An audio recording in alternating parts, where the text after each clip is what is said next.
is a special day.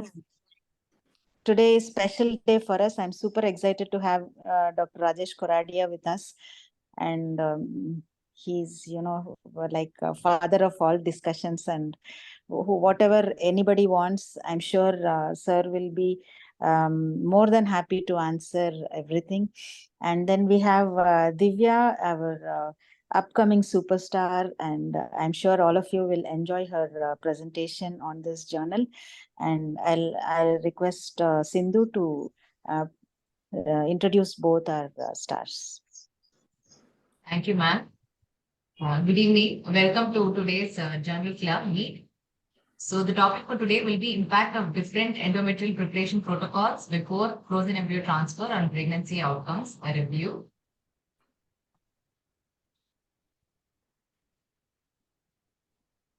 So the moderator for today's session is Dr. Rajesh Koradia, sir. He's the director of Meera Bhayandar Institute of Reproductive Assistance.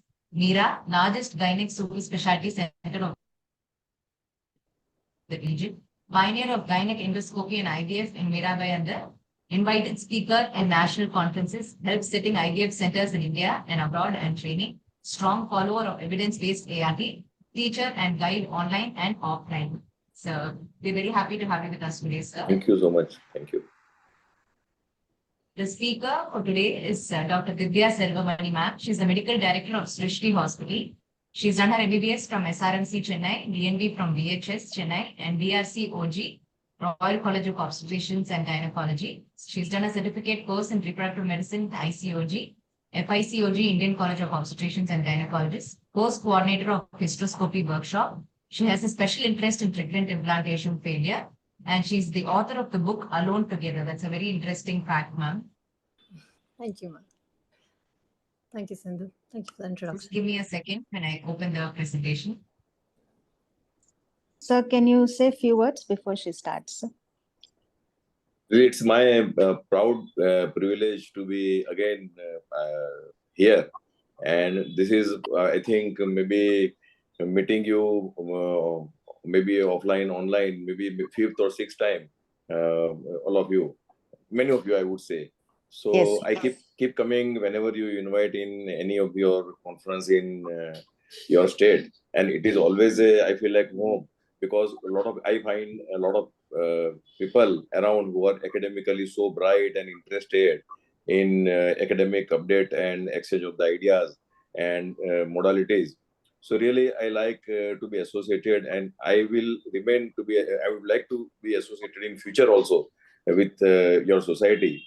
And really, I'm thanking you very much, Dr. Vani Pujari, Dr. Kavita Nagrathan, for inviting me for this the prestigious organization held online discussion on this topic, which is very close to our heart. And it is day to day, because a lot of cycles, most of the cycles, or many cycles are now frozen embryo transfer cycle. So, and a lot of concepts are getting changed. Earlier, we used to believe in HRT cycle, and that was the only cycle which normally all used to do. But nowadays, more and more evidences are coming up for alternative method of endometrial preparation. And it's quite interesting to look into analysis of the results and other things. So without waiting or without wasting any time, let us start discussion on this group. And I invite our prestigious speaker, brilliant speaker, Dr. Divya, to initiate the discussion and speech on this topic. Thank you so much. Thank you, sir. Thank you for that great introduction, sir. So I have to first thank Ma'am Dr. Vani Pujari for giving me this opportunity. And I don't know, I've apart from my thesis, this is the longest time I've taken to prepare for any kind of discussion, because like many other people out there, I usually cut the middleman and goes directly to any of the conclusions if I have to read any articles. And it was been quite painful, ma'am, to read through 83 articles, but thanks for that opportunity, because I got to learn more and more. And for those people out there, who can critically appraise a paper, and I mean, I think I'm one of those people who actually didn't know how to do that. So it was quite a learning experience, ma'am. And I also have to, I mean, I take this opportunity to, because I'm actually literally kind of seeing face to face Professor Rajesh Koradia, sir. Thank you, sir, for making that WhatsApp group. I don't know. I have no words, because there are ever so many groups here who are just, I open to see about 200 messages every day, and then only to see that there's like fights over pettiest things. And when the world completely lost interest in actually learn WhatsApp being a learning platform, you have revolutionized the whole thing, and you've become a virtual mentor for all of us. Whilst we're sitting in the clinic room, dealing with a very difficult patient, you're just a text away for us to guide. And thanks for making this revolution there. And this is amazing. What you're going to do is a benchmark here. And then this is just, you made it look so seamless, but it's amazing that kind of effort on a Sunday morning, you're lecturing, and I don't know. And I always listen to all your lectures in the, in all the conferences, sir. And it would really religiously, and it would always traditionally go beyond like the hour that was allotted, but then people would just be stuck there beyond lunch hours, and I was one of those people. So thank you, sir. Thank you once again for that. So moving on, without any further ado, this journal club, on a Friday night, you would want to meet a different club, but you'll have to bear with us. It's kind of a journal club where we're going to discuss about one of the burning topics of today. So I'm not the one. I don't have the credentials to actually kind of critically appraise a paper, but I've tried my best, to be honest. So next slide, please. So the impact of different endometrial preparation protocols before frozen embryo transfer on pregnancy outcomes, a review. So besides like what is Shah Rukh Khan's next movie or what is Kim Kardashian's next surgery, this is the most burning topic which is being kind of searched upon in the internet on a daily basis. At least I would have looked at it a dozen times. Every other week, looking at the kind of what would be the best the protocol for that particular woman. So this was a topic which was given to me. And next slide, please. I'm sorry, Sindhu, you can't teach an old dog new tricks. um, right. So whilst there is this battle of, this fierce battle between what is better, the fresh or frozen embryo transfer, while the world has completely moved over the past couple of decades, the world has actually moved to frozen embryo transfers, but we are one of those few traditional centers who still think frozen embryo transfer is to be kind of given for selected people, and fresh embryo transfer would be the rule by and large. So, and then because we have really matured in the way we are kind of stimulating women, where we are trying to kind of keep soft stimulation, keeping the stimulation to a bare minimum, we're looking for a good number of mature oocytes and good number of embryos to go back into the freezer, and giving lesser kind of discomfort to the woman. So that's what we're aiming for. And so we still would love to stick on to fresh embryo transfer and keeping freeze all for all, not for now. So whilst that big battle is still being fought, we've moved on to a new whole discussion of whether amongst the different endometrial preparations, whatever would be the best option for an endometrial preparation for frozen embryo transfer. Next slide, please.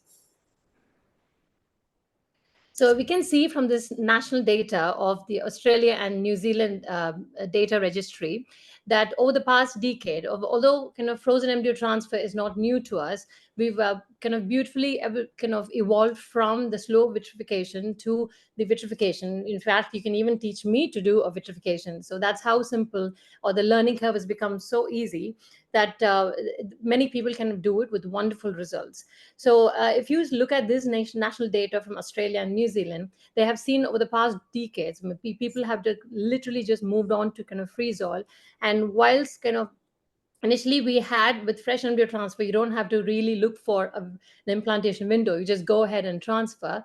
The people have thought like now actually they think that frozen embryo transfer gives a much better pregnancy rate across the globe, and so people are kind of with less discomfort and better pregnancy rates, so people are moving more towards the frozen embryo transfers. Next slide, please.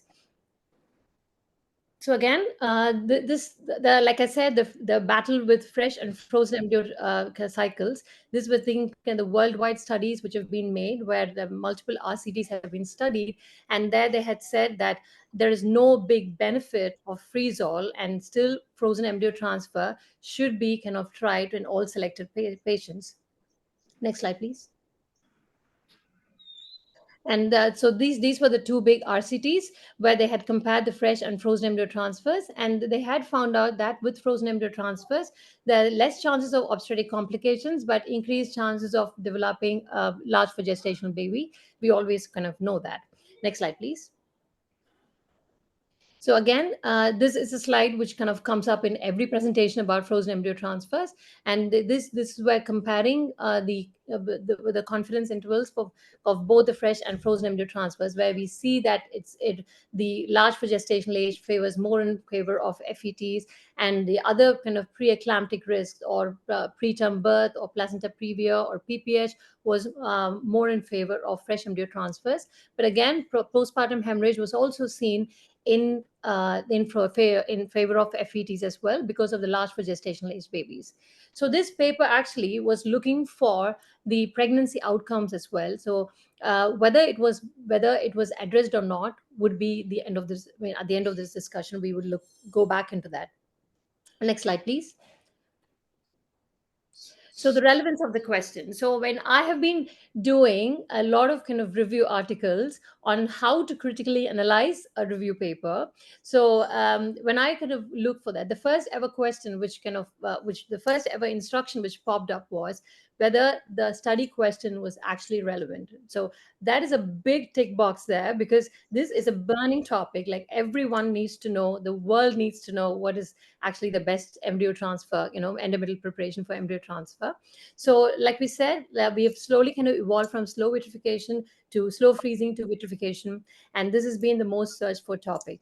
So why, when the frozen embryo transfer initially kind of started off with natural cycle, because we didn't know how to kind of prepare for a frozen embryo transfer.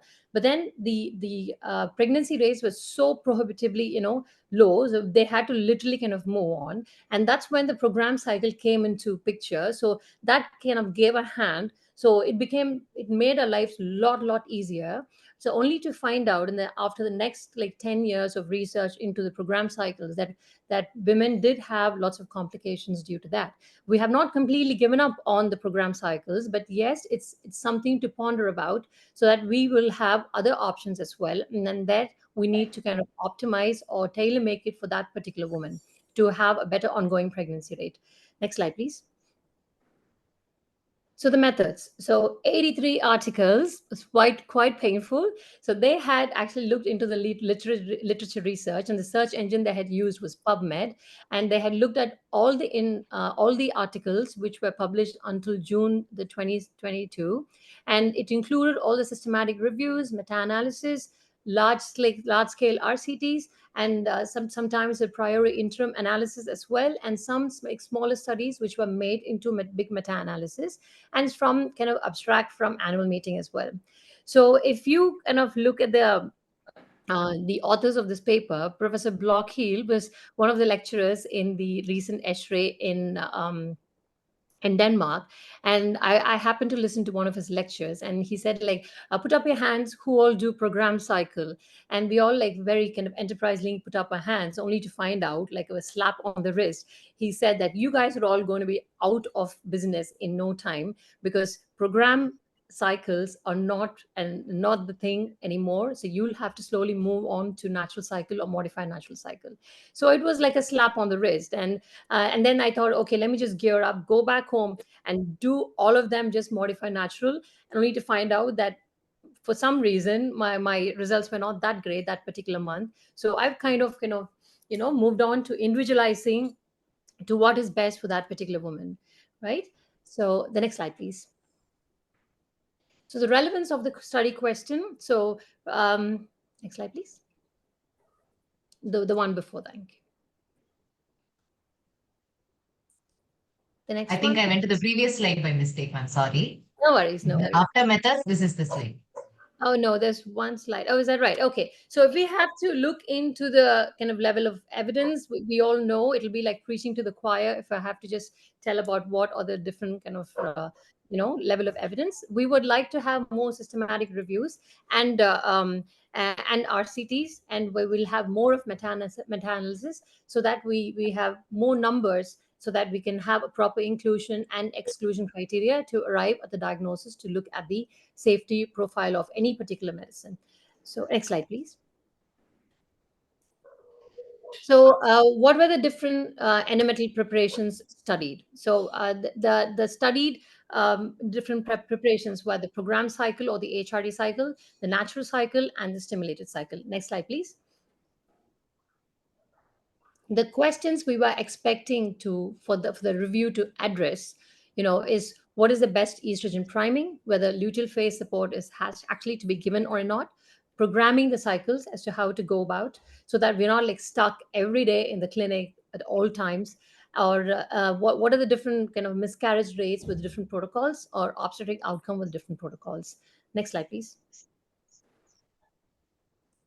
So these are the ones which are available. So again, this slide will kind of find a place in every presentation about frozen embryo transfers. We are looking into the HRT and the true natural and the modified natural. So HRT was a complete, it's like a cherry on cake, where we just have to start off from day 2 onwards. You start them on estradiol preparations. It could be estradiol valerate or hemihydrate. We could either start as 2 milligram and go up the ladder, like how we would kind of do in a physiological cycle, like how the estradiol will go up in a physiological cycle, or we could just start off 2 milligrams 3 times a day and carry on. The minimum days of preparation were about 7 to 14 days, and I will also tell about an interesting thing as well. When the extended protocol of estrogen was used, they had different types of results. So they are looking for a cutoff of 7 to 8 millimeters, and at which point they would start the progesterone, whatever preparations, and they would on the 5th day or the 6th day of progesterone, they would go ahead with the transfer.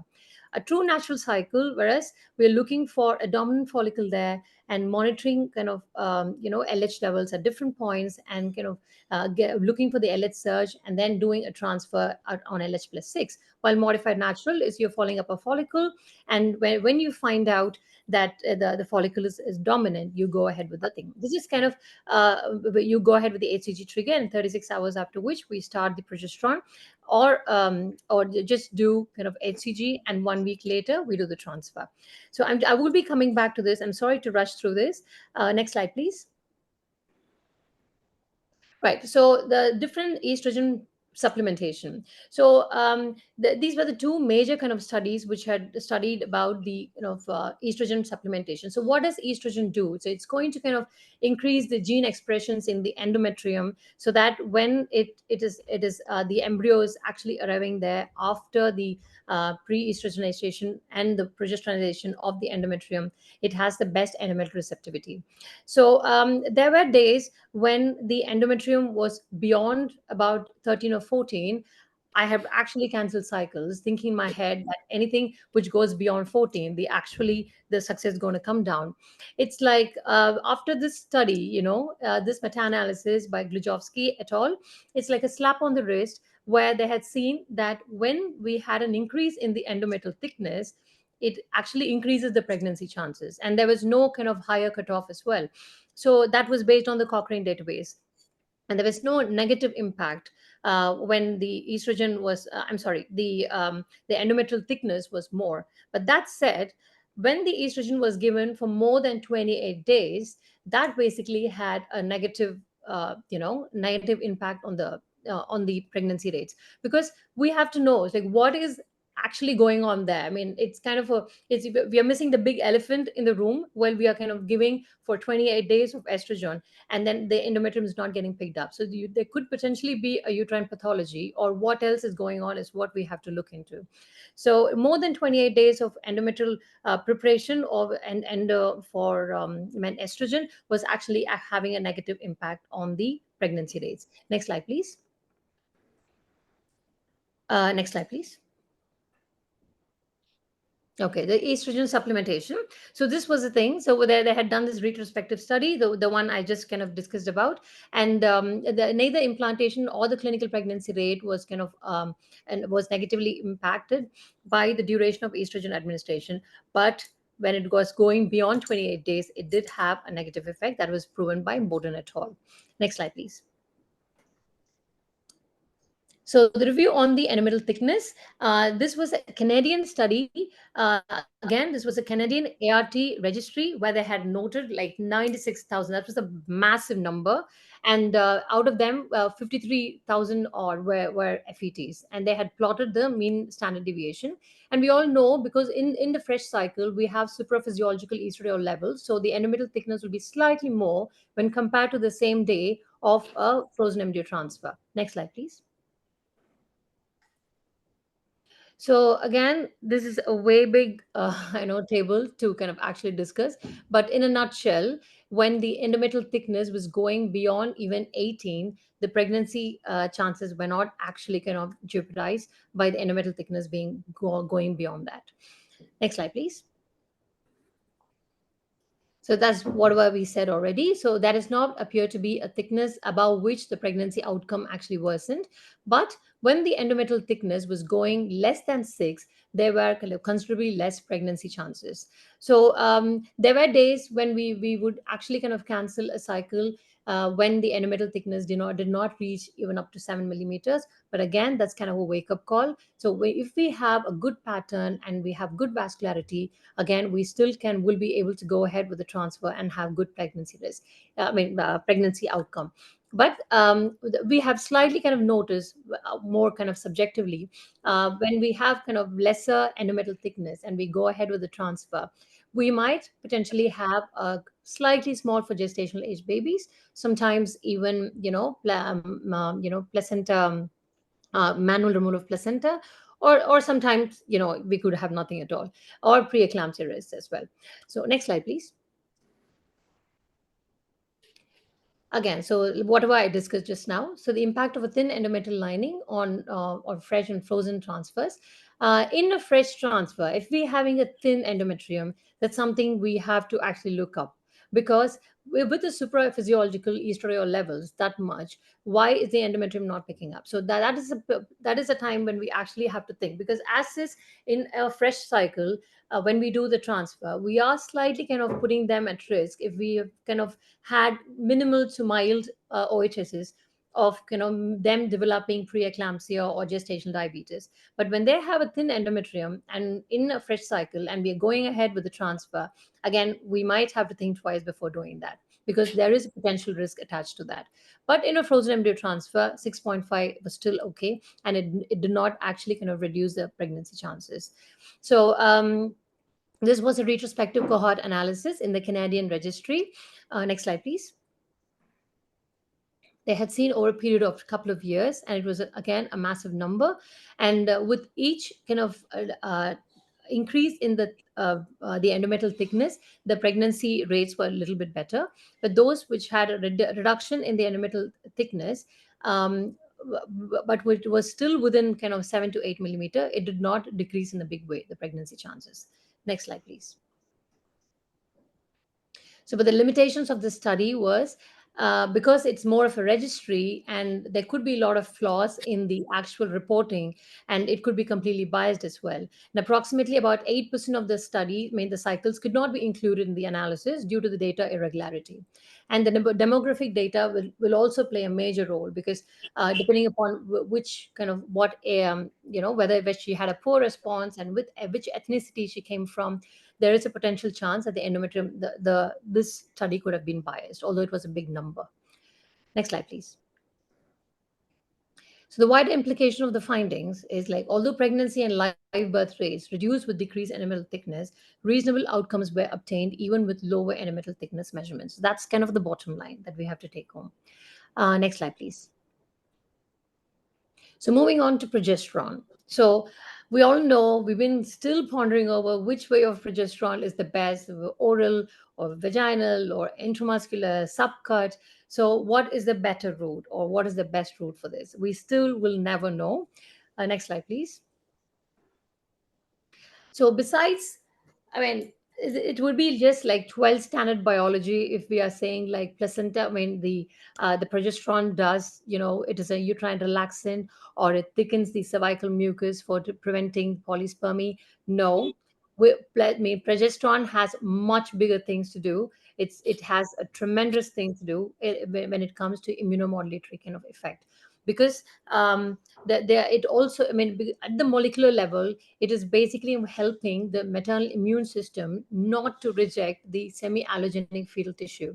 And it also increases the dendritic cells, and the telomeric dendritic cells, which has a communication between the progesterone receptors. And when there is a disruption between the dendritic cells and the progesterone receptors, there is reduced production of the CD4 T lymphocytes, which are like in the major things when the implantation is kind of with concern.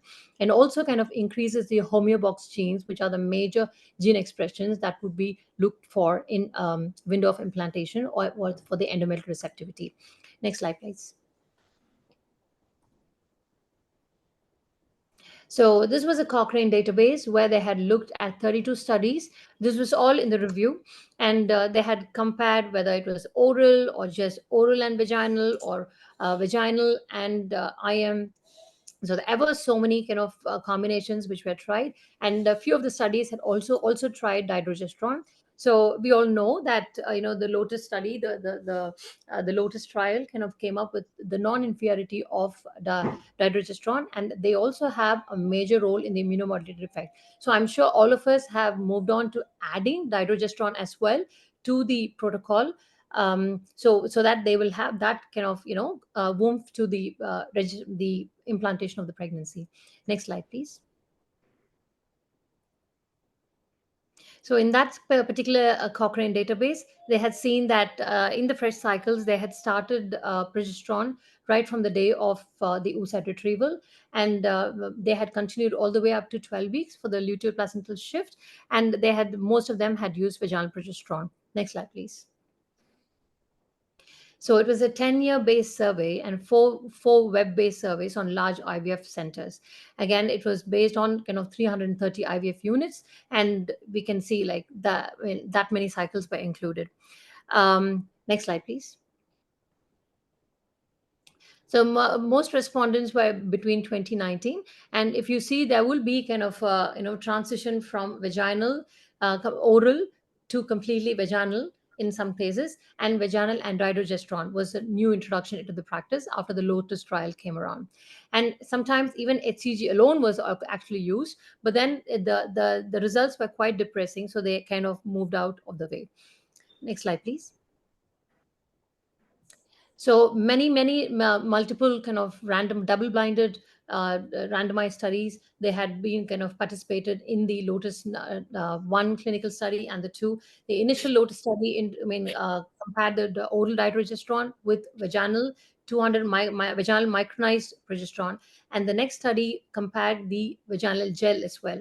And at the end of the study, they had come out with saying that there was a non-inferiority of dydrogesterone to micronized vascular progesterone.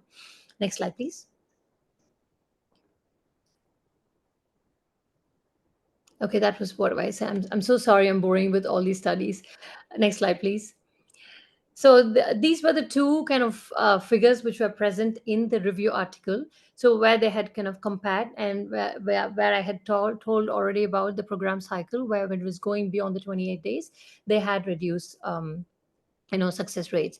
And the one of the major kind of big studies they had included was looking at the progesterone levels on day 4 of progesterone, and whether to cancel or go ahead based on what the progesterone levels were.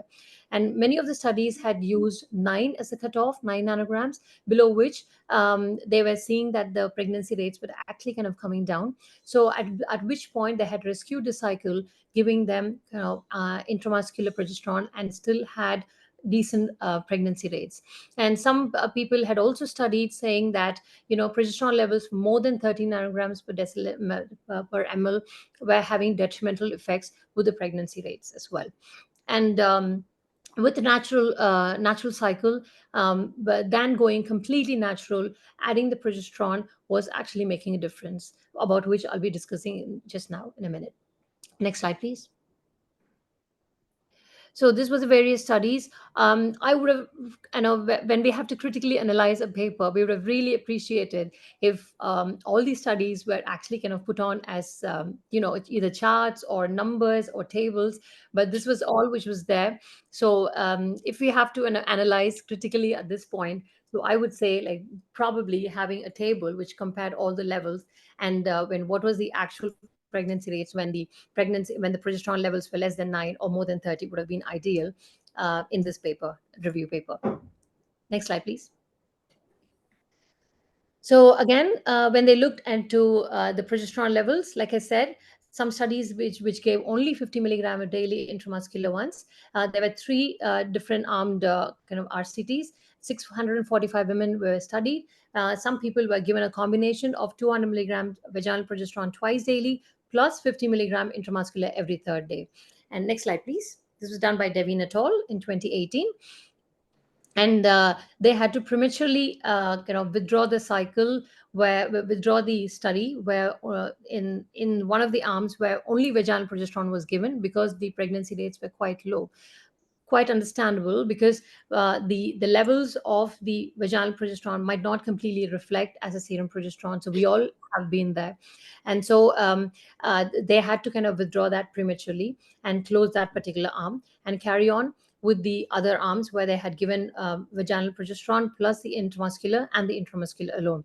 And lo and behold, they found out that when they had combined the micronized vascular progesterone with IM progesterone every third day, they had higher pregnancy rates, and it was quite a big number. So, and this was kind of one of the take-home kind of messages that we would probably get from this review. And lower P4 levels, less than 5 nanograms per ml, had lower depressing pregnancy rates. And of course, they showed about the non-inferiority of dydrogesterone from the 2 MVP from the Lotus phase 2 trial. Next slide, please. Hold on, guys, not long. Now, the natural cycle IVF, or the, sorry, natural cycle FET. So we like to go all natural. So this is like going back to the roots of what we used to do in natural cycle. Next slide, please. Thank you. And in that, we are looking for basically on day 2 hormones, where we do the FSH, LH, and E2 levels and do a baseline scan where we're ruling out any kind of cyst and to see if endometrium has completely shut down. And then we keep monitoring the woman until she forms, probably on day 8, we bring her back when she forms a dominant follicle. So when the dominant follicle reaches more than 16 to 17 millimeter and the E2 levels are more than around 50 or around 200-ish, and the LH levels are starting to rise, and or when we have checked the LH levels on day 8, and if there's 180% kind of increase in the LH levels, that's when we say that the LH surge has already started. And about 6 days from when the LH surge actually happens, we are planning for the embryo transfer. So again, here, next slide, please. So here, again, if we have to do it as a modified natural cycle, we are again following a follicle. And when the levels are, when the progesterone levels are more than, the progesterone levels are more than 1.5, we are considering that as a luteinization that has happened. But in an HCG, a modified natural cycle, when we are trying to give an HCG, when we have an endometrial thickness of more than 7 millimeter and a follicle which is more than 17 millimeter, the estradiol levels kind of going high, we give the trigger, and 36 hours after which we start the progesterone, like how we would do in a no-side pickup, and kind of 5 days after the transfer, after the progesterone, we would go ahead with the transfer. But then in many of the studies where they had tried the modified natural cycle, it should make sense, because the HCG is kind of the trigger and it's kind of the surrogate thing of LH. It should make sense to kind of give a good corpus luteum, and because that's what we're looking for, because of the big relaxant effect that we're looking for in a natural cycle or in a modified cycle or in a stimulated cycle. But then it didn't happen in one of the major studies. So they had to kind of cut down, stop the HCG wing or the arm kind of prematurely, because it was giving such depressive pregnancy rates. So they had seen, so then another group, Wong et al. Came up and said, okay, let's try it again. And then when they give the HCG trigger, and they had done the transfer on the one day later, they had found better pregnancy rates. Because when the LH surge starts happening, it's it's not only just, it's giving the maturity. There's a whole lot of molecular differences which are happening in at the endometrial level. And in a natural LH surge, this basically starts when the dominant follicle, or the reaching about 17 millimeter, and the estrogen is starting to spike. So the natural LH surge starts to happen slowly and goes up, whereas a HCG trigger will actually kind of, like bang on, that particular time that we actually kind of giving it. So when they started kind of doing the transfers 6 days or one day after, like on the seventh day, like 1 week after when they had given the HCG trigger, they had had much better results. So they have started to kind of reintroduce the HCG trigger as a modified natural cycle. Next slide, please. One second. Yes, please. Okay, so this was a web-based survey that they had done, like whatever I've kind of talked about. So it had the HCG was added to 24% of the cycles, and the ovulation had occurred in on another 37% of the cycles. 54% were given luteal phase support, but when they had used a HCG trigger, it wasn't up to the mark. Okay, next slide, please. But that said, because we would not actually know when the window of implantation or this big window of opportunity develops, so that could have been the mistake. So it's just pushing it to one day later made a big difference in that.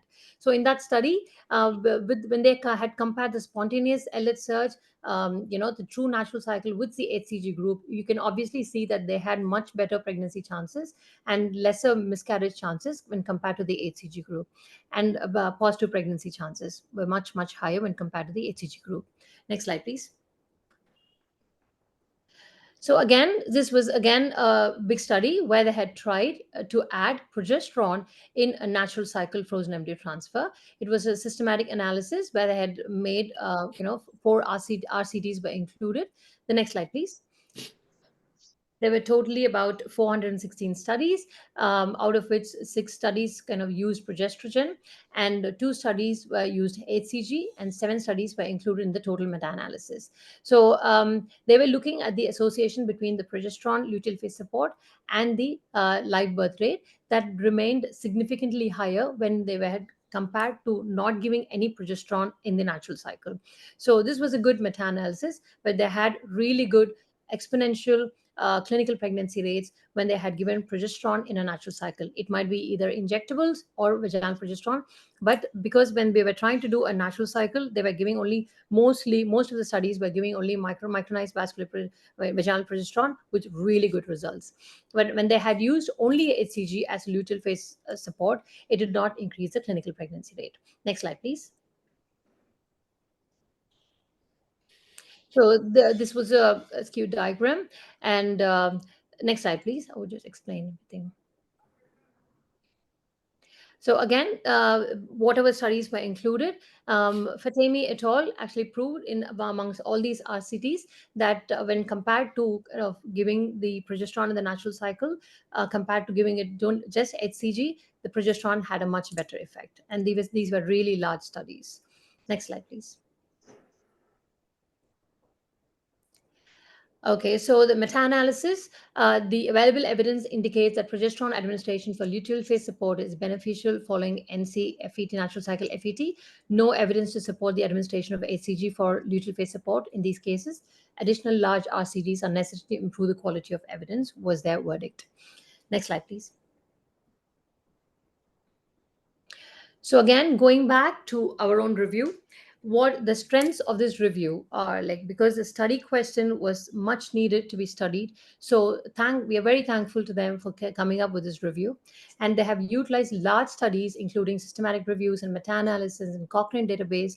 And they've given a fair idea of what would be an actual recommendation that we would take from that paper, but because we would take some kind of, information from that paper and actually put into practice. So that way they really scored well.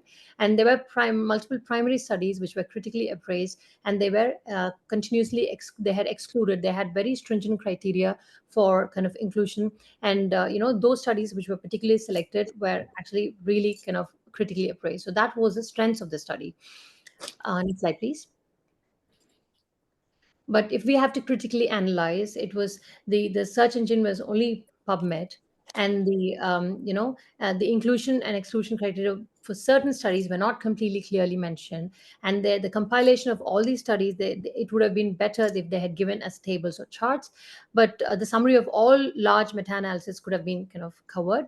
And the study question also involved the pregnancy outcome, which I found was not completely kind of covered in that particular review. Next slide, please.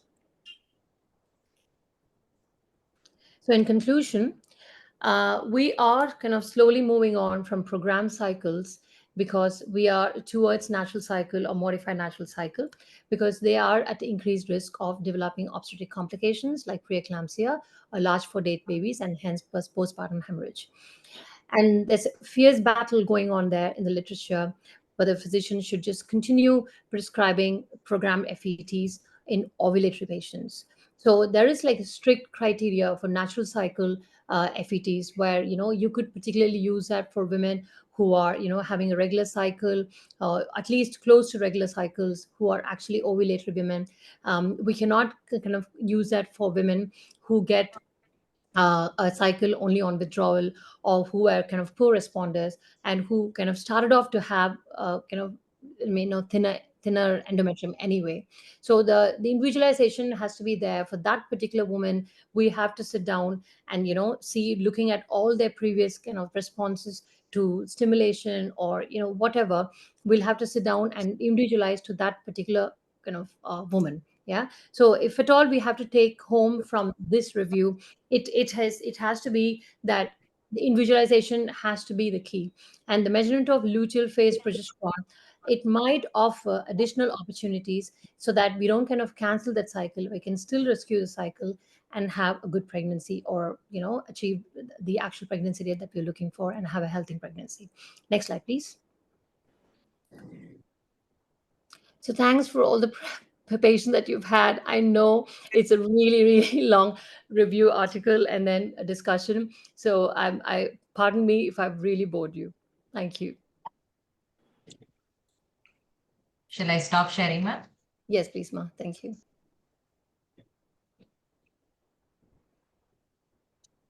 Thank you, Dr. Divya. It was an excellent presentation. And these articles and the reviews are really covered well, with a lot of thought-provoking comments from your side. It's really the thought-provoking input which you have given. And I'm sure it is going to initiate a lot of questions from the participants. So can we take the questions?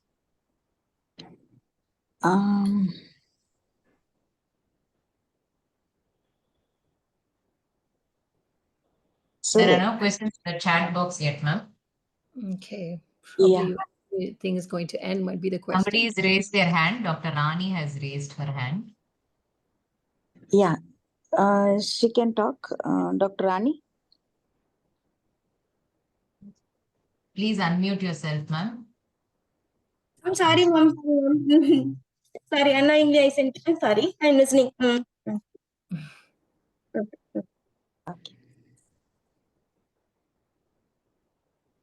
So your comments, sir? Yeah. What do you prefer? And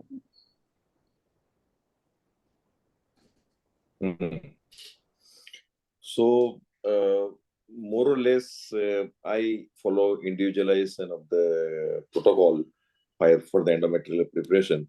So the first topic which Dr. Divya touched upon, where do I prefer freeze all and where do I prefer fresh transfer? So I prefer fresh transfer when the expected oocytes are less than 10. Then I always prefer a fresh transfer, provided the progesterone on the day of trigger and post-trigger. I also measure the post-trigger progesterone level to make it doubly sure that window of implantation is not going to be displaced. So what I'm expecting, I measure the trigger day morning progesterone, morning. So that should be maybe less than 1.2. that cutoff I keep little lower than normally other people keep, because my tendency is always to do frozen embryo transfer cycle. But still, a lot of evidence is, and as Dr. Divya's experience also, that good results are in selected cases, we do get maybe better or at par result with the frozen embryo transfer with the first when we prefer fresh transfer. So I keep cutoff 1.2. Then I surely measure the progesterone 12 hours after the SCG trigger. So that progesterone, if it is more than what I'm expecting, is more double. It should be at least double than the trigger day level. And if it is more than 5, then I would not go for the fresh transfer, even if the number of the eggs are less than 10. So that's how I prefer to go for, to select whether should I go for frozen transfer or fresh transfer. Now, otherwise, in all other cases, normally I prefer to freeze all and transfer later on. So that's one way which I narrated just now. How do I take decision about fresh or frozen transfer? Of course, other indications of freeze all are there, so I'm not going to discuss. But then, if any specific indications like PGT or any other surrogacy or PGT and other things are not there, then this is my criteria. Now, coming to a method of preparation, a choice of method of preparation for frozen embryo transfer. Am I audible? Ne? Yes, sir. Yes, sir. Yes, sir. Okay. So basically, my first preference at present in all ovulatory cycles is letrozole only. When the cycle is regular, then my first preference is letrozole cycle. If there was some one implantation failure in the previous cycle, maybe HRT cycle or other cycle, then also my preference will be a letrozole cycle. If there is adenomyosis or endometriosis, then also my preference, if it is a regular cycle, in the presence of adenomyosis and endometriosis, then also letrozole cycle. And downregulated cycle is preferable at a first cycle, when I'm doing first cycle, which is associated with adenomyosis or endometriosis, or if it is there was a history of thin endometrium. Because what happens when there is a history of thin endometrium, we want to add a lot of manipulation with the regenerative medicines or maybe vascular medicines to enhance the vascularity or to increase to add the growth factor. So we get sufficient time for manipulation of the cycle and delay the initiation of the progesterone. So we get enough time. That's the reason when there is a thin endometrium, my first cycle is always a down-regulated HRT cycle, or maybe without down-regulation HRT cycle, if that is not a case of adenomyosis or endometriosis. And of course, when the people are those who are doing batch IVF, their preference should be always HRT cycle, because it is easy to manipulate and no stringent timeline is required when it is a HRT cycle. The indication for down-regulated cycle in my practice is those patients who are having short cycle. So when the cycles are short, sometimes it becomes difficult to do a letrozole cycle or stimulated cycle, because by the time the patient comes for the checkup, the follicle is already recruited and there is a shorter follicular phase. So I always worry about the synchrony between the endometrial maturation and the estrogen which is secreted from the follicle. And I always believe that at least we should not initiate the progesterone before cycle day 10. And sometimes if the cycle is short, the follicle is already reaching 20 millimeter or something like that. So when there is a short cycle, I always prefer down-regulated HRT cycle. The another where I prefer down-regulated HRT cycle is a PCOS. There also I prefer down-regulated HRT cycle. And when there is some indication that this patient may be having some inflammatory disease like adenomyosis, endometriosis, PCOS, chronic PID. So in this also, I prefer down-regulated HRT cycle because I want to decrease the cytokine levels and decrease the inflammation, because down-regulated cycle doesn't only down-regulate the pituitary, but it reduces the inflammatory markers also. That's very important advantage of agonist down-regulation. So in such patient, I prefer down-regulated cycle. Letrozole, as I already told, regular cycle with implantation failure, I prefer regular cycle and letrozole cycle. And tamoxifen, I use when there is a persistent thin endometrium. Then I am fond of using tamoxifen for endometrial preparation along with the estradiol. But one has to be careful then when using tamoxifen, the tamoxifen remains in the circulation for a longer time. So after the last pills of tamoxifen, you should not transfer before 10 days. At least 10 days washout period should be there, because we do not know the embryonic side effects of the tamoxifen, circulating tamoxifen metabolites on the embryo. So at least 10 days lacking period, washout period should be there when you are using tamoxifen. And another thing, tamoxifen is increasing the aromatase expression at local level. So when there is a adenomyosis or endometriosis, you should be careful and not to use tamoxifen even if there is a persistent thin endometrium. So these are the two important message or take-home message regarding the usage of tamoxifen, because many of the centers are very enthusiastic in using tamoxifen without thinking, and sometimes they make a first by default a choice. They use tamoxifen for all HRT cycle, and which is not a correct method of doing, because tamoxifen is not very well tested molecule. So unless there is a persistent thin endometrium, then and then you should use tamoxifen, otherwise not.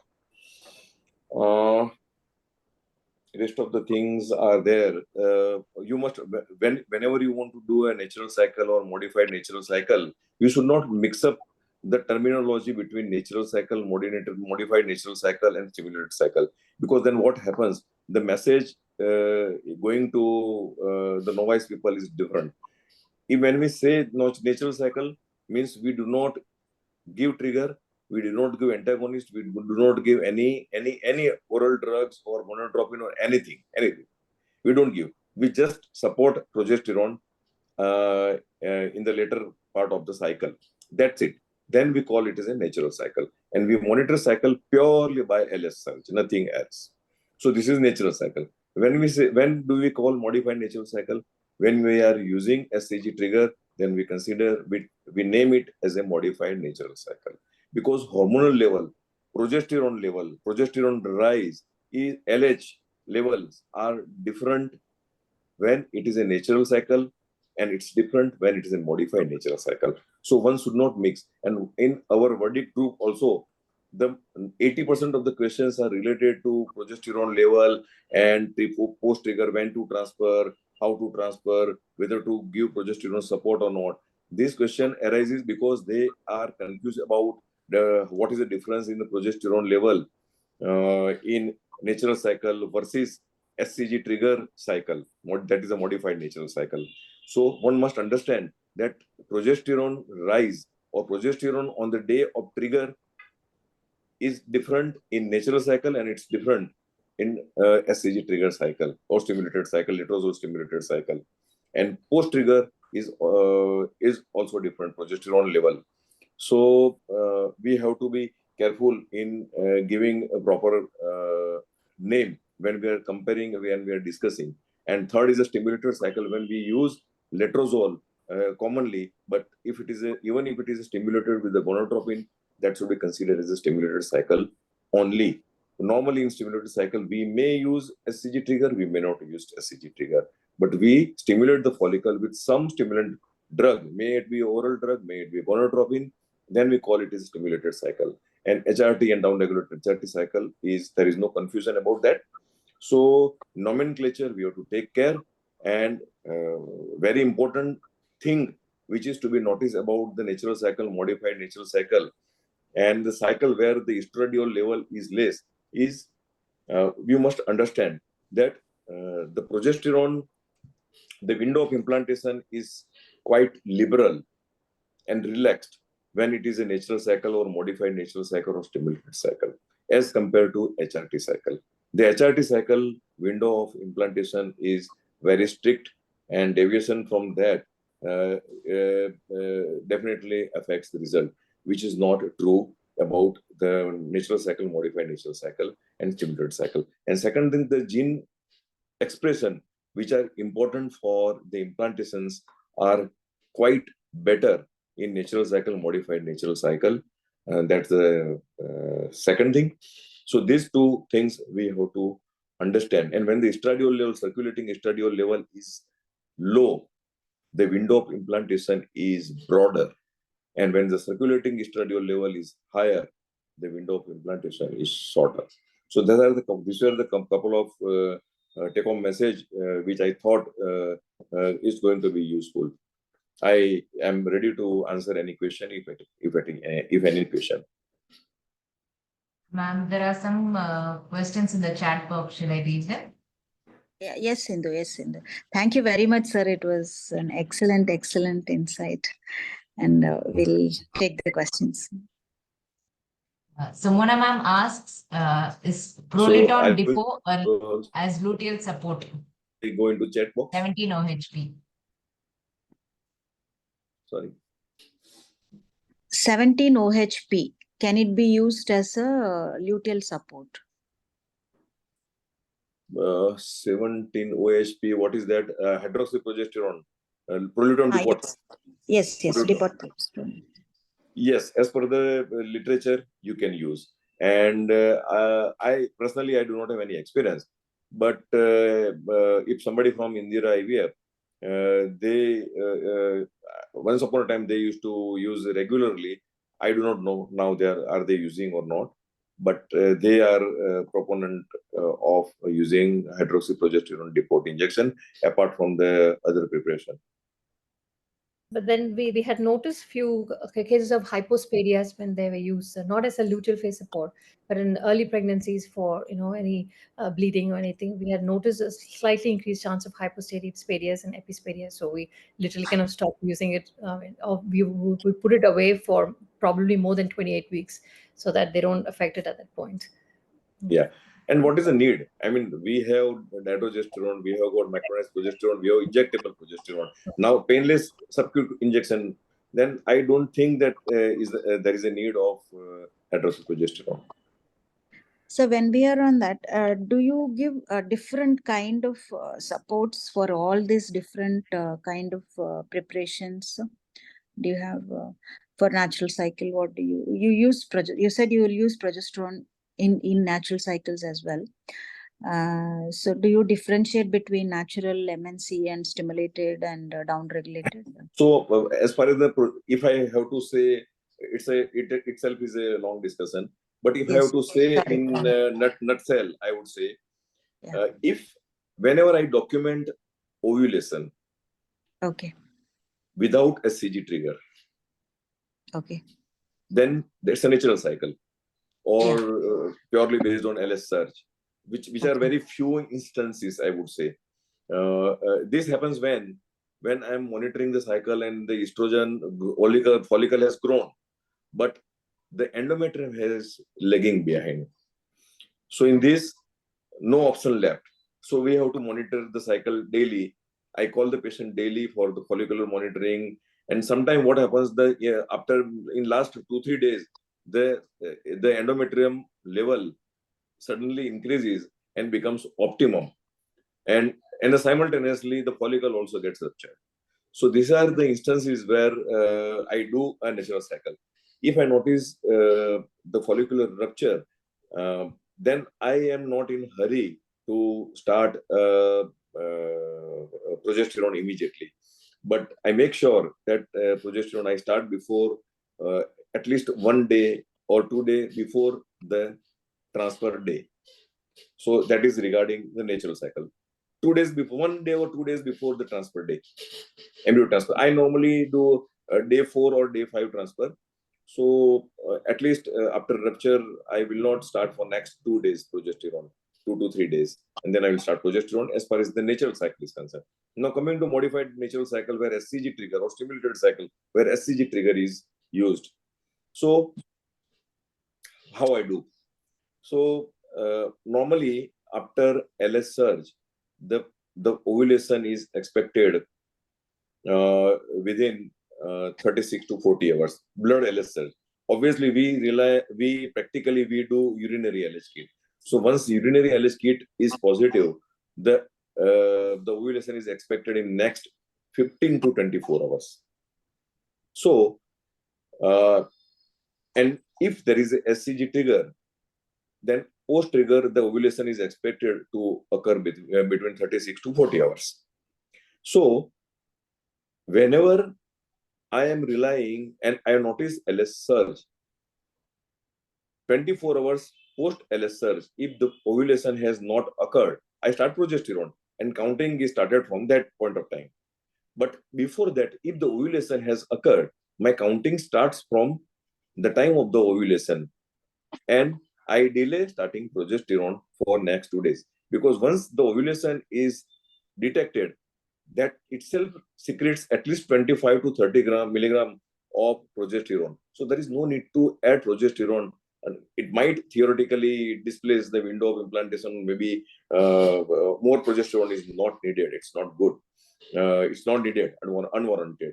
So I delay starting progesterone. That's how I do when ovulation is detected. Now coming to SCG trigger, if post SCG trigger, it sometimes happens that the SCG trigger was given when then already LS surge has occurred. So in morning, I do serum LS level whenever I plan to give trigger. So by evening, I have report in my hand. So if single level LH is more than 20, then I call the patient and I give SCG trigger irrespective of the LH. Then I call the patient next day morning and next day evening, both the time, because I am expecting ovulation to occur next day. So till next day evening, I wait for the ovulation. And if ovulation occurs, then my counting of endometrial age starts from the that particular time. But if the ovulation has not occurred, then I start progesterone 40 hours, 36 to 40 hours after the SCG trigger, and counting starts from there. Are you getting it? Yes. Yeah. You're really micromanaging that particular, but unless we do that, we'll be missing it altogether. See what happens. I get it. Yes. Actually speaking, when the progesterone level is less than 3 nanogram, there may be a histological changes in the endometrium. There may be a secretory transformation histologically, but genetic expression, which are receptor expression, which are responsible for implantation, only happens when the progesterone level crosses 5 nanogram. Serum level, when serum level is more than 5 nanogram. So sometimes it is said that when the progesterone is elevated in modified natural cycle, you should not be affected too much. But if the LH is elevated, that changes your cycle day, the transfer day. So you should transfer 1 day earlier if LH surge has already occurred. But this holds true when you are not monitoring the cycle to document the ovulation. See, I believe in more of documenting the ovulation because very, very important point I'm telling, the progesterone level never crosses 2 nanogram, even if in natural cycle, even if there is ovulation. If there is LS surge, if there is ovulation, still the progesterone level is less than 2 nanogram. The progesterone level, that is natural cycle. I'm talking about natural cycle. How long after the ovulation? You may your so progesterone crosses 2 nanogram 12 hours after the ovulation, not before that. Okay. So the major progesterone contribution starts only after ovulation. Okay. only Yeah. after ovulation. Yes. This is very, very important. Second thing, we know that in modified natural cycle, the window of implantation is quite liberal. Thirdly, we know that if there is a variation of up to 24 hours window of implantation, the results are not significantly affected. And if it is a difference of 12 hours, not at all it is affected. So we should not be wasting too much time in thinking about the window of implantation when we are doing a natural cycle, modified natural cycle, or stimulated cycle. Okay. Yes. um, yes. So we have to monitor a lot if we want the benefit of ovulation at the same time.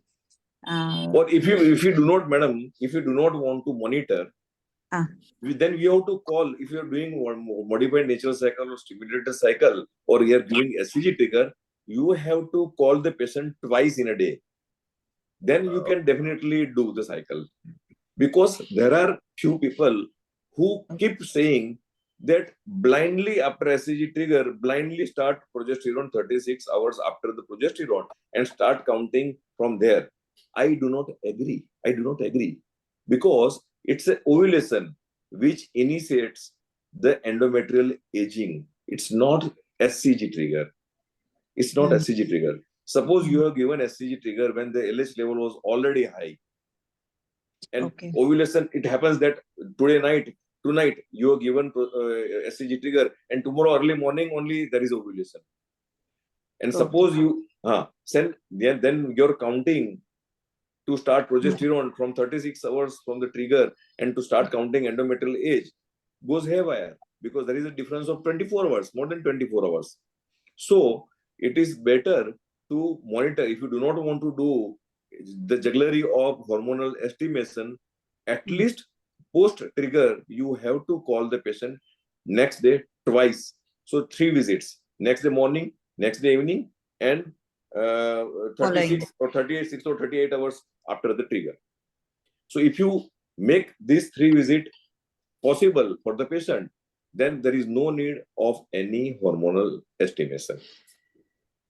So when if in case the follicle releases somewhere in the night, 7 o'clock, so can we kind of do it like a daytime transfer 6 days later, or how would we do it? You should not be hesitant in taking liberty of 12 hours. That is one thing.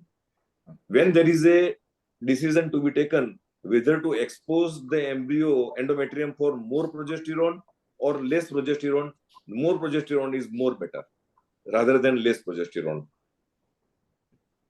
So I think that covers the query. So more is better. More 12 hours is better than less 12 hours. And endometrial age starts from the first exposure progesterone or ovulation. That you agree. That you also know, right? So that criteria has to be followed strictly. Okay.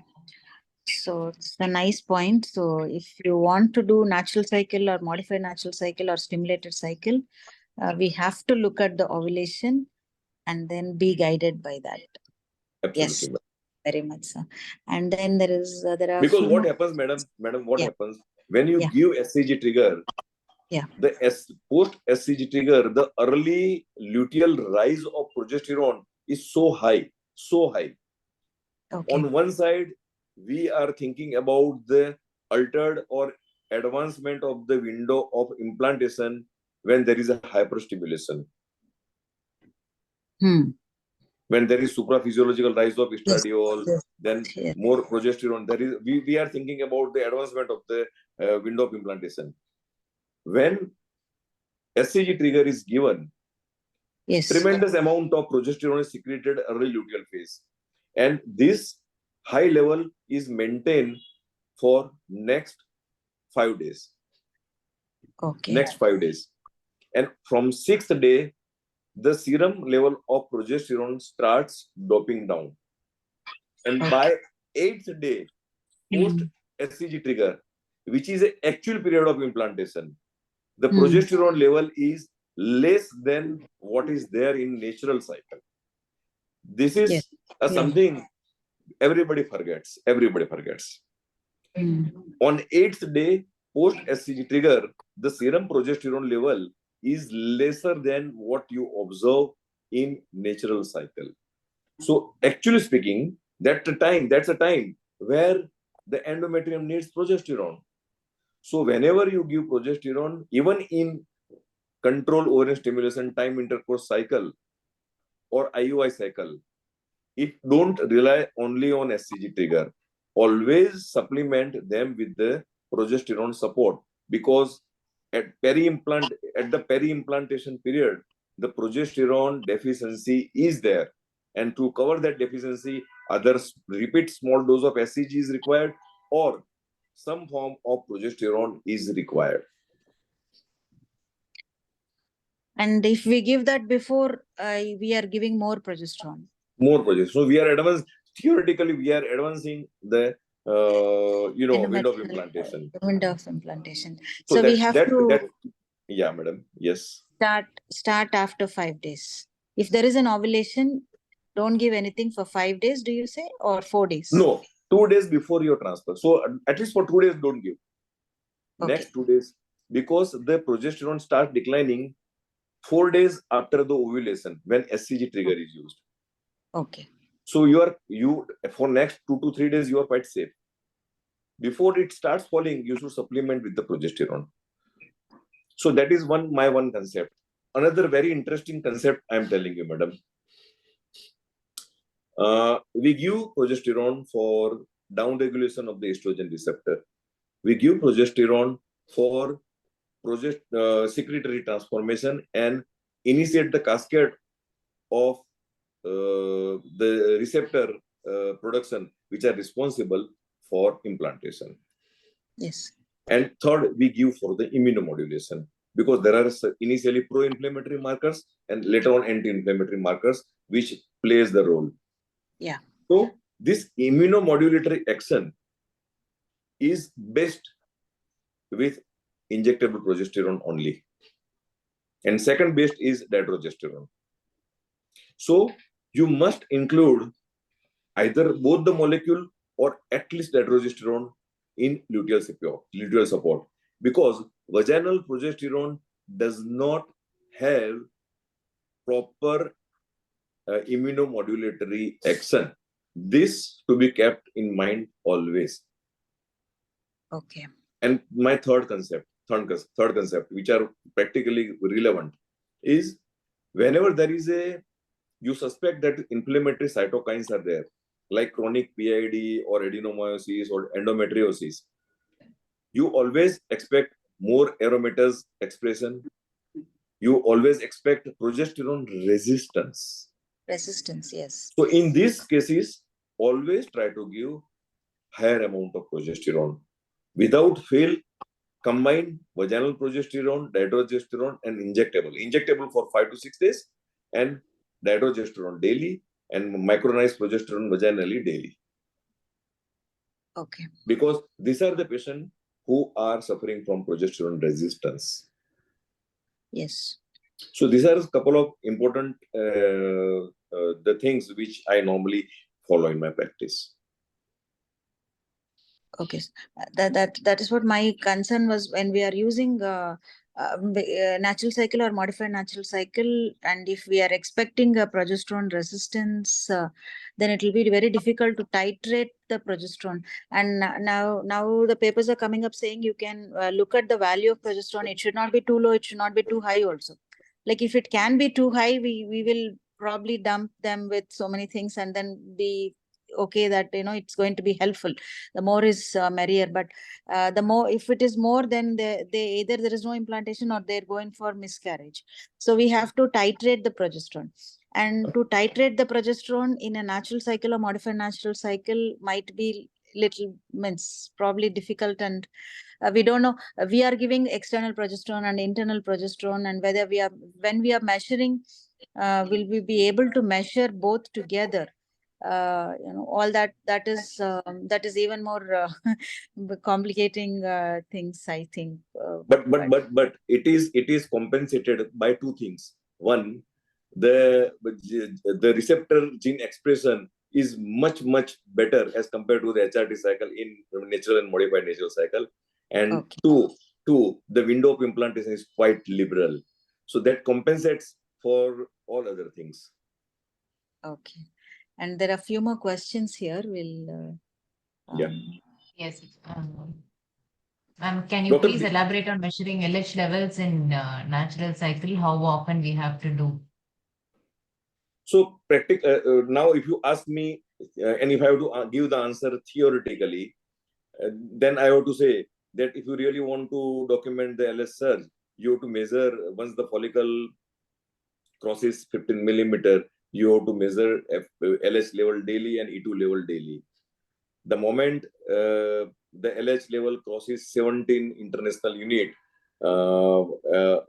and 180% above the average 3 values, and next day followed by 30% estradiol fall, then that particular day is considered LH surge.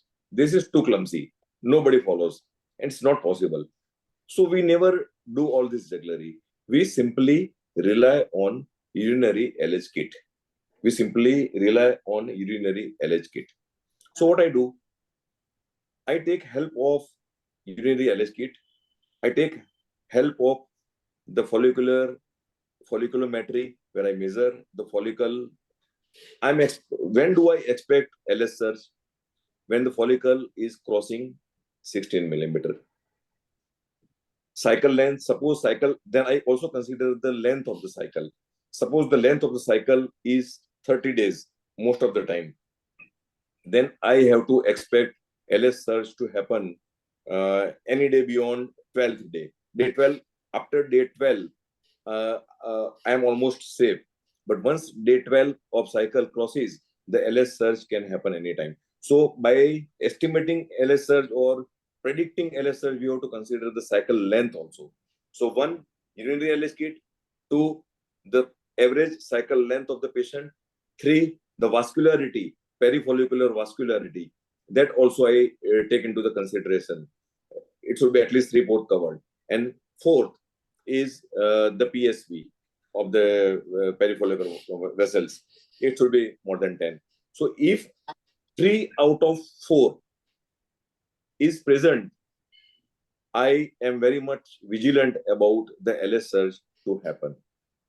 And I will not mind giving SCG trigger. Because there are a couple of evidence available that to give SCG trigger in the presence of LH surge, whether it is harmful or helpful. And now the recent evidences are in favor of giving SCG even in the presence of LH surge. So whenever 3 out of 4 criteria are met, I normally give SCG trigger and then monitor later on. So basically, I believe in urinary LH kit estimation and associated criteria. Then if all these criteria are met, then I will monitor next 36 hours meticulously for documenting the ovulation. Okay. So urinary LH kit twice a day, would you ask them to do, or once a day? Yes, madam. Twice a day. Yes, it's always prudent to do it twice a day. Okay. So what I do, I always tell the patient that, okay, you take this LH kit, you measure the LH kit and put that LH kit on my consulting paper where last findings are written, and WhatsApp that particular picture to me. So okay, by going the serial, intensity of the color serially, I will come to know whether she has, developed LH surge or not. That only can be judged because whenever you see any LH kit, 2 lines are always present. Most of the time 2 lines are present, but 1 line is lighter and 1 line is darker. So you should consider urinary LH positive only and only if the intensity of the lines are equal. May it be lighter, both both the lines are light or both the lines are dark.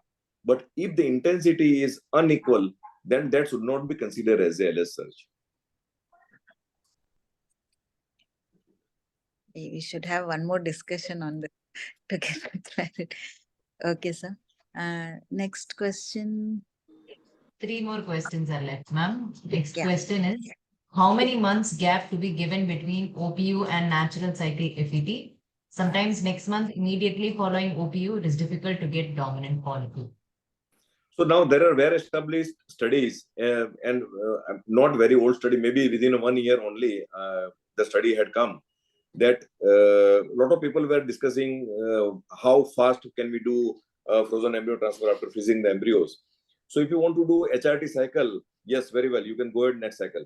But if you are planning to do a natural cycle, please hold on for 1 more month. So don't do natural cycle transfer next month of your ovum pickup cycle. Okay. Sometimes in modified, sorry, ma'am. Yeah. No, go on. Sometimes in modified natural cycle FET, pre-trigger P4 is less than 1, but post-trigger P4 value 36 hours after trigger is between 1.5 to 2, but not above 3. Does Sorry, it indicate defective? can you repeat, madam? Can you repeat? Yes, sir. Sometimes in modified natural cycle FET, pre-triggered P4 is less than 1, but post-trigger, that is P4 value 36 hours after trigger is between 1.5 to 2, but not above 3. Does it indicate defective corpus luteum? Please clarify. Absolutely. So whenever you are giving SCG trigger, what progesterone level you are expecting? So 12 hours after the SCG trigger, you expect progesterone to be at least double than pre-trigger. And 24 hours after the trigger, it should be at least 5 times. So rather than talking about just plain level, you should always correlate with the pre-trigger progesterone level. That is more confirmed and more what you call authentic and reliable, rather than arbitrarily deciding 3 nanogram or 5 nanogram or 6 nanogram. So if you really want to take a decision whether you want to transfer the embryos fresh or freeze, do not go only by pre-trigger progesterone level. Always measure 12 hours after progesterone, because that level will tell you that for intrafollicular environment and luteinization effects are going in a proper way. That itself suggests about the quality of the eggs also, and regarding the window of implantation also. So the manner which the progesterone rises gives a lot of insight about the intrafollicular environment as well as the window of implantation. So you expect 2 times double when 12 hours post trigger. So you have to measure progesterone in the morning. Please understand. Suppose today evening you want to give trigger. Today morning progesterone is a pre-trigger level, not just before the trigger. Today morning, measure the progesterone. Just now tonight, give trigger. 12 hours after the trigger, progesterone level should be at least double than today morning's level. And tomorrow night, progesterone level should be at least 5 times of the pre-trigger level. Why is it like that, sir? Why do you want to do morning progesterone and then give evening trigger? And because of that diurnal variation, or yes, diurnal variation. The morning progesterone is more reliable. Okay. Okay, that is before 10, 12, or before 10. Should be empty stomach, or do you have anything? Yeah, empty stomach. Yeah, empty stomach. Okay. Next question, ma'am. Sir, what size of dominant follicle will you give trigger at 16, 17, or 18 mm in modified natural cycle FET? I already told you. I see four criteria. So any 3 criteria are made, I give trigger. So my 4 criteria, the follicle size more than 17 millimeter. Criteria number 2, the cycle length minus 16. Cycle length minus 16. Okay. 3, the vascularity covering 3/4. Yeah. And 4th is a PSV more than 10. Then I give trigger. See, in my FET cycle, whenever I am monitoring, I always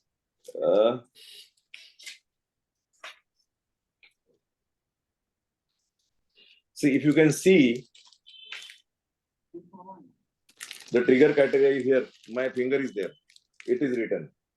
Can you see? A little bit to your left, sir. Yes, yes. Okay. I So think. if any 3 criteria are met, I give trigger. Yeah. So this is Okay. my own way. Nowhere it is mentioned. So Okay, sir. Yes. you're really probably rewriting reproductive medicine, I would say. It's so much to learn from you. thank you.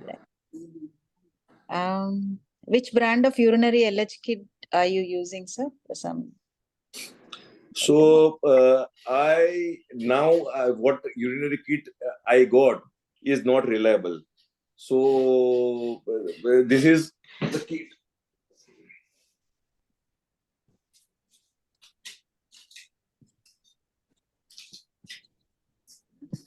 So this is a kit now I'm using, but I stopped using because this is absolutely unreliable. QP kit it is. It's not reliable. It's not reliable. So before that, I was using some other kit. I have forgotten the name, but I am really waiting for that kit to come. Okay, sir. And in PCOS with AMH9, how do you decide on the dose of FSH and LH? You're talking about IVF stimulation? I think so. May I know who has asked the question? Can they discuss with sir directly? Can you unmute yourself and because your name is not coming up there. So Yes, sir. It's IVF, sir. Okay.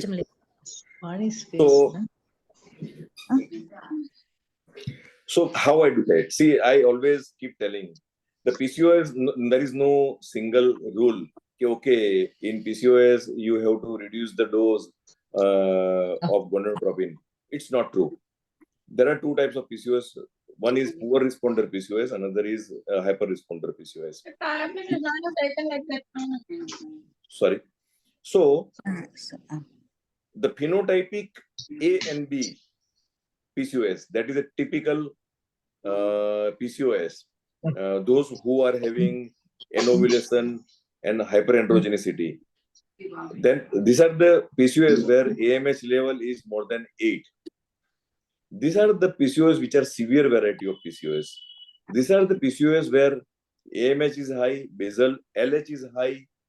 There is a hyperandrogenemia, and these PCOS are resistant to be stimulated. So normally what we do, when we count the dose, when we deal with some, please mute yourself. Lot of noise coming. Please mute yourself. Please. So if it is a severe PCOS, I don't decrease the dose considering PCOS. I go as if PCOS is not there. For example, suppose in normal BMI patient, my standard dose is 225.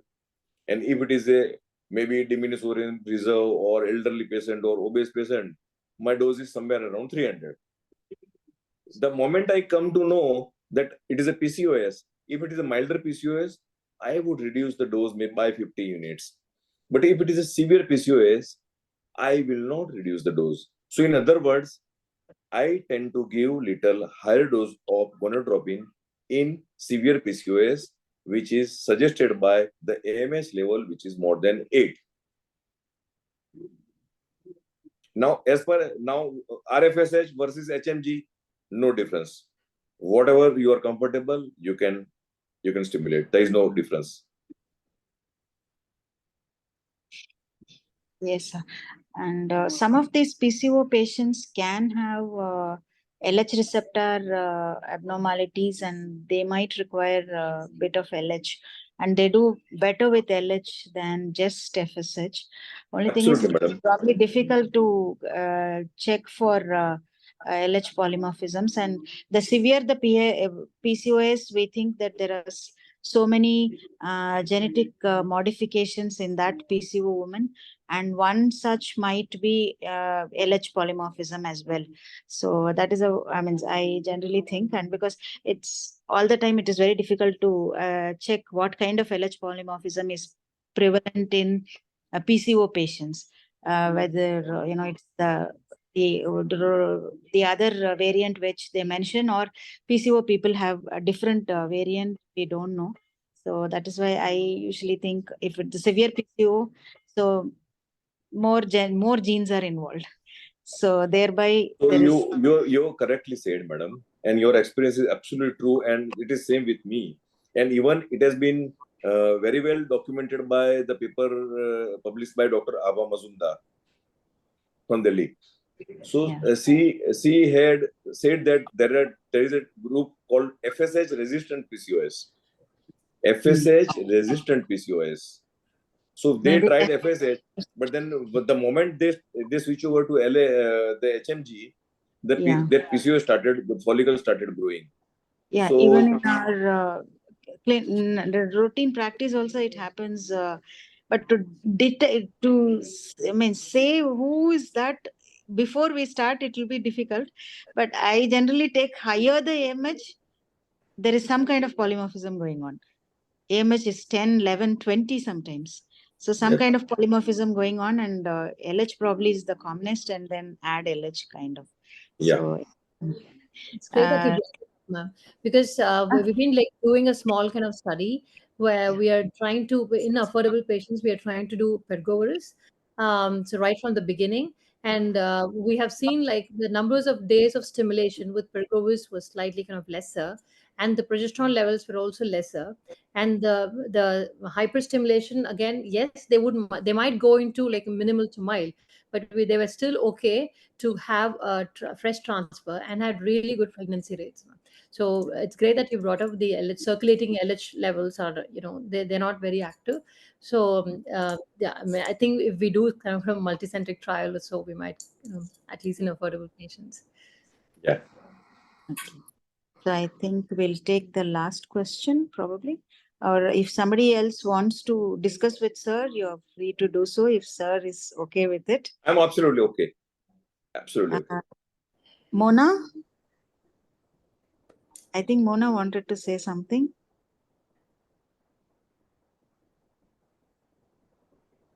Hydroxyprogesterone, because recently there are papers on that. So saying that the advantage is weekly once administration and no need of vaginal administration. So that is why I was just asking about it, whether sir has experience on that. No, I don't have experience.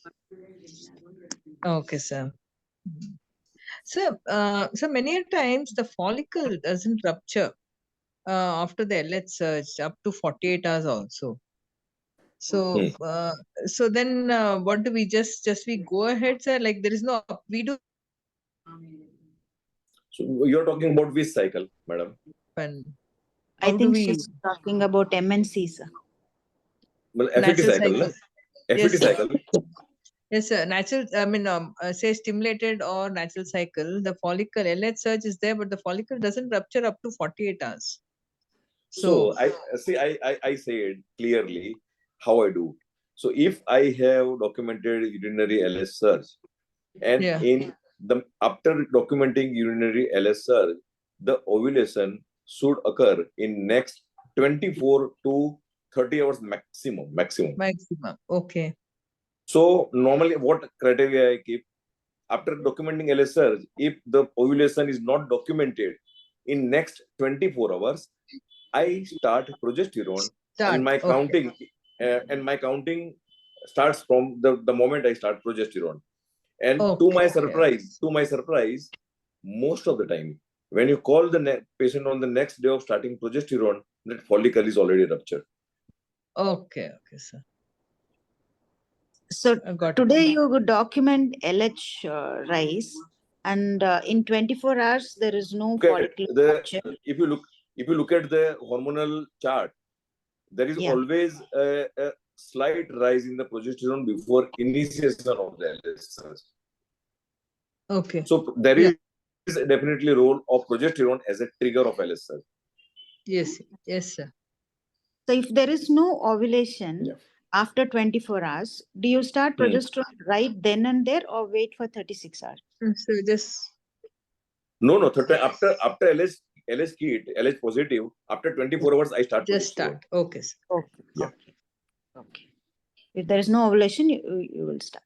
Okay. Irrespective of the ovulation, if there is ovulation, then I may delay starting progesterone. Yeah. You delay by 2 days in starting. Yes, absolutely. All people, all the IVF specialists may not agree to this, but I'm quite comfortable. I have a logic and scientific background behind this strategy, so I do follow, and the results are good. So I follow that strategy.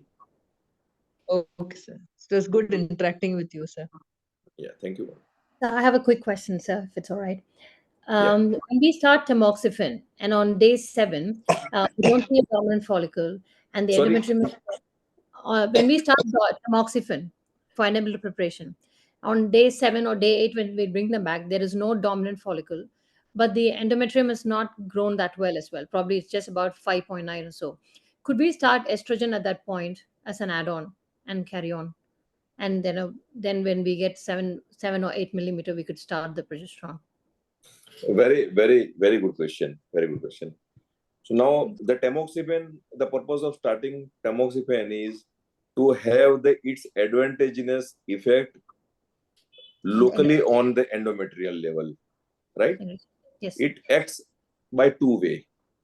One, it increases the IGF-1 level, and it has got local proliferative action on the endometrium.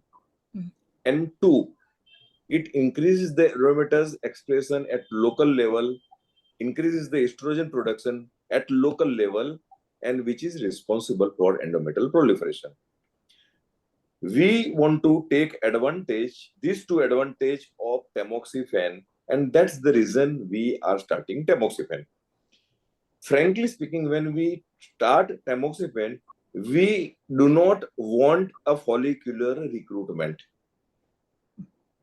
Otherwise, tamoxifen action is anti-estrogenic, similar to clomiphene at pituitary level. So there will be more FSH and follicular recruitment will be there. Then actually speaking, this cycle, then if follicle recruitment happens, then we have to treat this cycle as a stimulated cycle, like letrozole cycle.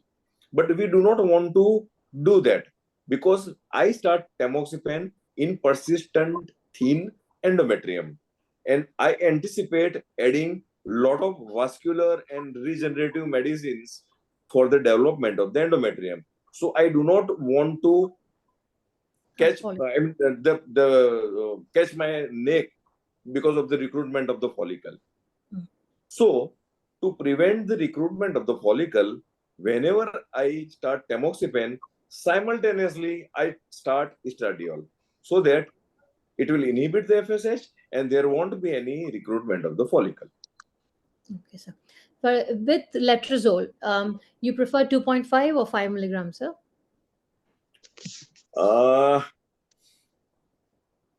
If in modified nature cycle, practically I am doing 5. I use 5 milligram.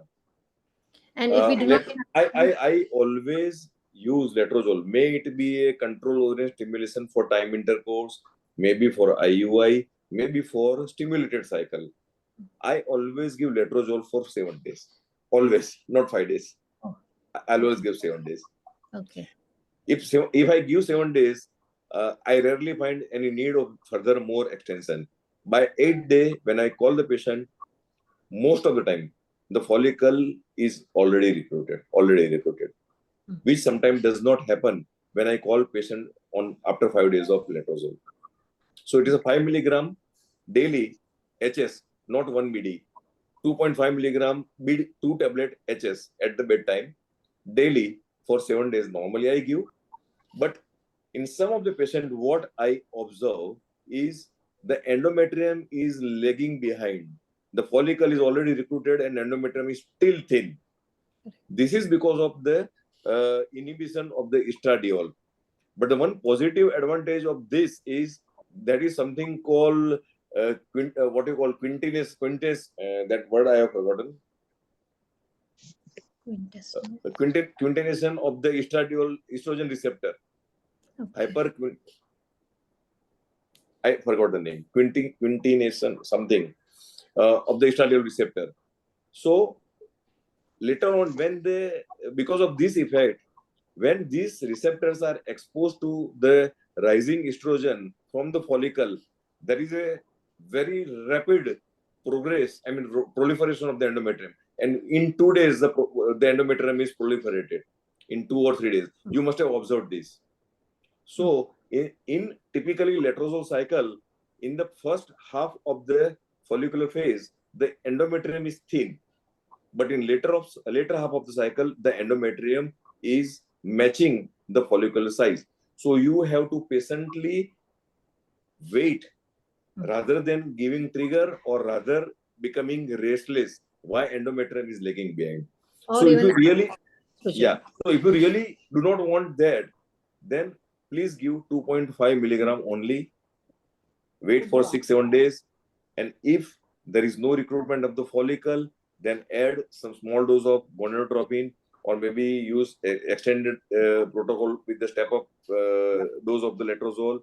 But then that is going to prolong the cycle. So I normally prefer 5 milligram HS. And in spite of that, if we do not get a follicle, sir? In spite of that, suppose after giving 7 days, if the follicle is not recruited, then I don't give any more letrozole, but I just give gonadotropin. I add gonadotropin. So at that point, adding estrogen is not a good idea. So we just wait for gonadotropins and then recruit the follicle, and then estrogen will be after only, not before. Yeah. So again, a pre-trigger, sir, in an IVF stimulation, in case the serum progesterone goes 4 or 4.5 or even 7. So do you think the success of the embryo transfer, even in a frozen embryo transfer, is lesser because the oocytes have been exposed? Surely, 100%. If the follicle, it is well established fact. Even if the on trigger day, even IVF stimulation, following IVF stimulation, whenever the progesterone level is more than 2.25, the embryos which are formed because of this oocyte, from these oocytes, are not going to give optimum pregnancy rate even after frozen embryo transfer. So, Dr. Malar Selvi, you can talk to sir directly. I think you have a lot of questions. You're there? Okay. So she has posted a question. Hello, sir. Sir. Hello. Hello. Hello. Yeah, Dr. Malar. Can you, madam, can you hear me? Hello. I think your voice is dropping. Okay, Hello, I will sir. ask the. Hello. Yes, ma'am. Yes, ma'am. Hello. I will ask the question you posted. Your voice is not coming through clearly. Yes. Yes. Okay. Yes, ma'am. Okay. Yes, ma'am. If T4 doesn't double in 12 hours post-trigger, will you start progesterone on the same day and count from that day? I think sir has said yes. Right, no, sir? So you're talking about, we are talking about HRT, modified FET cycle. FET cycle. Yeah, FET cycle, Yes, MNC. yes, sir. Yes, sir. If we give trigger and post-trigger, P4 is not doubling. Madam, I have never told that in a modified natural cycle, when you give SCG trigger, you should measure progesterone 12 hours post-trigger. Never said. It's not warranted. It's not warranted. Because Okay, that's sir. unnecessary, Okay, sir. that's unnecessary expenditure. Because Okay. we do not want a good quality follicle. Follicle has nothing to do with us. Because what we are Okay. interested is the estrogen coming from the follicle, which we should proliferate the endometrium. We are no way concerned with the oocyte quality. Okay. During endometrial preparation for embryo transfer, you find fluid in the cavity on day 4 or day 7. This is probably a very big topic. So, without thinking anything, I would give antibiotic for at least 5 to 7 days. It has been observed that after giving antibiotic, 80% of the cases, the fluid becomes dried up. In 80% of the cases. In the rest of the 20% of the cases, if the fluid still is persistent, I cancel the cycle. I never transfer when endometrial fluid collection is there. And then definitely I start looking into a fallopian tube carefully. And again, that the patient, sometimes most of them are having some tubal problem, maybe unilateral or bilateral tubal block, or maybe hydrosalpinx or something, clipped hydrosalpinx or something. Okay. And if still that happens in the next cycle, then definitely I would go for hysteroscopy, and I will try to do diagnostic hysteroscopy with some coagulation of the ostia. Okay. Do you give LMWH routinely for FETs? My criteria for giving low molecular weight heparin is previous one failure. Okay. So that I give routinely. Routinely in all patients, I never give. Only in 2 circumstances, if there is a previous failure, in spite of everything being good, and there is an unexplained failure. 2, recurrent implantation failure. 3, recurrent miscarriage. And 4, positive APLA. These are the 4 instances, places where I would prefer low molecular weight heparin. Okay. So anybody else wants to discuss with sir?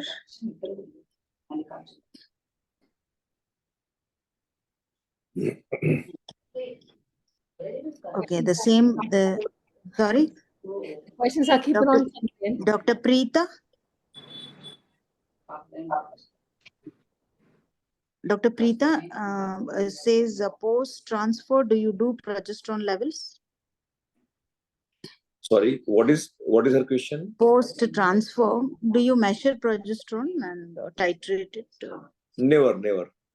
Because in couple of cases, I have done just to make sure that my progesterone level doesn't cross too much. So my luteal support is more or less standard with few variation in as I said. So normally I give injectable progesterone for 5 days. The same time I start dydrogesterone. And micronized progesterone I start on the last day of injection. I never start from the beginning. And we continued after transfer up to we do the blood test, sir? So the progesterone injectable is for 5 days, dydrogesterone continuously, micronized progesterone overlapping on the 5th day of injection, and then it is continued till 7 weeks of positive heart activity. We can stop the injection after 5 days. Yes, I do that.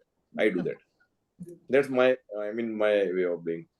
Because if you can keep giving every second, third day or something like that also. The purpose of giving injectable progesterone initially is 2. 1 is to have the best immunomodulatory action. 2, it has been observed that when there is the immunomodulation is achieved when there is a steady level of progesterone, not ups and downs, which keeps happening when you are using my vaginal progesterone. So I do not want that. That's the second thing. Third thing, I do not want any what you call non-compliance from the patient. So once injectable progesterone is given, whether she takes the androgesterone or not, but at least progesterone effect will be there. That's the third reason. And fourth reason is, it has been observed that when you give injectable progesterone, the uterine quiescence is better as compared to the vaginal progesterone. So my transfer, at the time of my transfer, I anticipate that uterus is quite quiescent. Earlier, I used to give intramuscular oil-based progesterone. Now I use aqueous progesterone 50 milligram.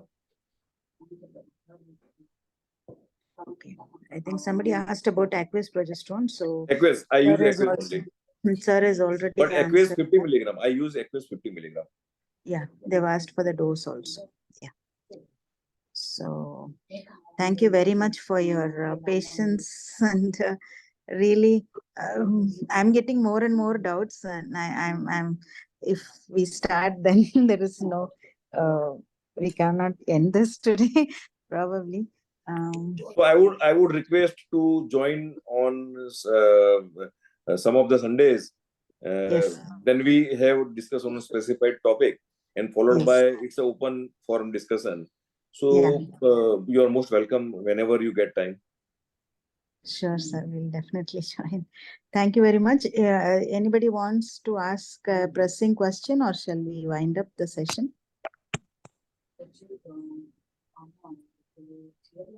Okay, I think we'll wind up the session. Sindhu? Yes, ma'am. Thank you, everyone. I think this was a very, very interactive session, and it almost 10 o'clock, and I can still see so many people. Thank you, ma'am, for choosing this topic, and thank you, sir, for agreeing to be the Thank you. chairperson, and thank you, Divya, ma'am, for such short notice and accepting to present. It was truly an honor to listen to all of you talk and discuss so many things. I think all of us have learned a lot today. Absolutely. Thank you, ma'am. Thank you. Shall we close the session, Thank you, ma'am? Yes, Good night. Sindhu. Thank you. Good night, sir. Thank you. Good night. Thank you, Divya. Thank you very much. Good night. Thank you. You took a lot of time to. Yes. Thank you. Thank you. Thank you, ma'am. Thank you, Sindhu. Bye. Thank you, ma'am. Bye, ma'am. Thank you. Thank you, Divya and Vani. Thank you. Kalai, hi.